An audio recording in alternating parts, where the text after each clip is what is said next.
Justin Gatlin is in Ostrava after 10 years. Justin, you're a sprinter, but you know this is a meeting who has a director, Jan Železny. Did you know him before? Did you follow javelin throw when you were younger? I didn't follow javelin throw when I was younger, but I've definitely kept up with it now, and it's one of the most exciting events out there. You know, I'm a fan of track and field, so to be able to watch the pole vault, javelin, even now I'm watching steeplechase, so it's amazing, and then also learning history about Europe and all the European athletes who have come before me.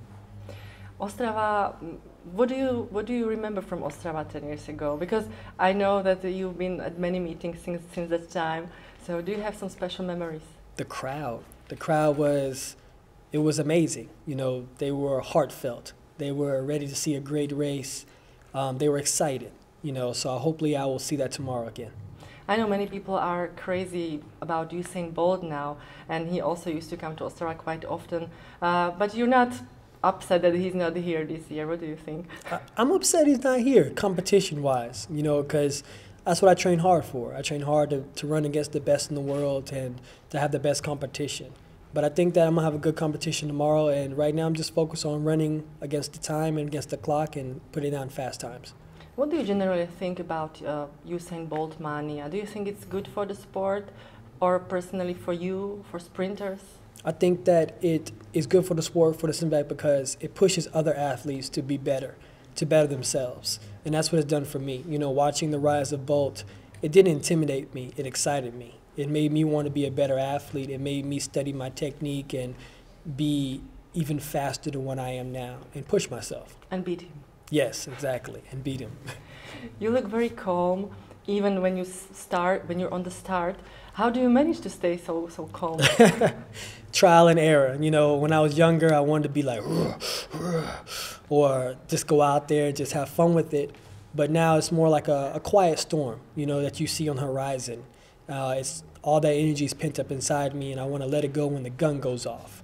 So before I go into the race and I'm standing behind the starting blocks, I'm just really calm, really focused on my race. And once I finish the race, it's a relief, you know, I'm able to celebrate with the fans. How hard is to become the top sprinter, the best in the world? How hard is it in the trainings, in your personal life?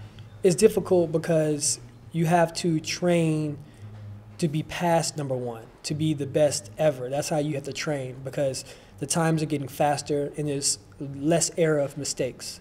And then at the same time, you have to worry about other sprinters coming up behind you and beating you and taking you off that pedestal. Do you sometimes have to force yourself, to push yourself into the trainings that you really say like, oh, I really don't want to go for training, let's skip it? Oh, of course. You know, especially during the fall training when you have to run 500 meters repeats and repeat 100s. You know, I think about how is this making me a better 100-meter runner.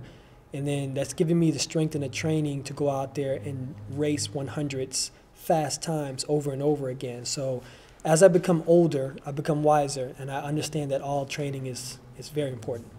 Sometimes sprinters think about longer distance when they get older. Also, Usain Bolt was forced to try 300 in Ostrava a couple of years ago. Yes. So do you have something like this in your mind for the future, for example? I don't know. I always tell my coach I want to run more 200s. And so he always tricks me and says, all right, we're going to run some 200s this year. And then when the season comes, he's like, we're just going to run the 100s. So right now, I'm comfortable running 100 meters. I'm strong, I'm powerful, I'm explosive. So it fits me right now. So hopefully I'll move up maybe to a 400, a couple of 400s maybe. So How, a long jump? maybe a long jump, yeah. I like long jump, definitely. Tell me something about image in sport. How image is important for the athlete? Because we know you have a couple of tattoos. Yeah. How do you like the fashion? Oh, I love it. You know, we don't get a chance to be able to go out there like a football match or a basketball game and be able to show ourselves for 4 quarters or 2 halves. You know, so we have to go out there and show our character in 9 seconds. You know, we have to show who we are, express who we are, show our tattoos off, you know, show the world what kind of excitement we bring to the sport. So it's very important to have good fashion sense, but at the same time, be focused on your game. Do you have some special that you appreciate the most, or? Something you would show us, for example? Well, I have my son's birthday right here. Right there in Roman numerals. That's probably the most important one to me. I have a tiger stripes right here, and a tiger face. I have the Virgin Mary here, and she's surrounded by clouds. I have my Olympic rings up here. So, just a little, all my tattoos are part of my journey, through life. So once I complete a part of the journey, I try to get another tattoo. So I'm 14 tattoos in. So, wow. Yeah. So maybe if you break the world record in Ostrava one day, so you'll add some Ostrava logo as a tattoo. I'll put the Ostrava logo on me with a WR underneath. I wish it happened. Of course. Definitely. When it comes to your younger age, did you have some special idol or special person you really looked to?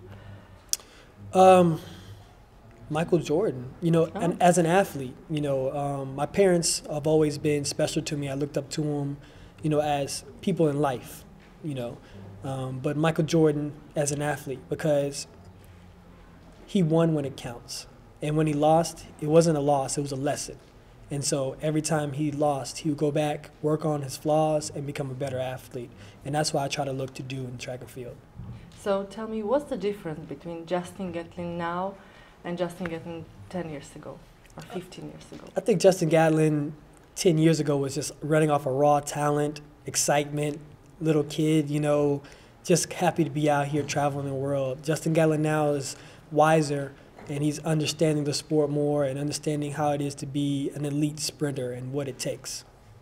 What do you think about Ostrava? Is it a good candidate for a Continental Cup in 4 years? Oh, for sure. I think that it has the audience to be able to bring the crowds out, and it's the excitement. The place has a magic to it. It seems like almost when you leap back in time, but also you're still in modern time. So it's special. Thank you very much for the interview. Thank you very much.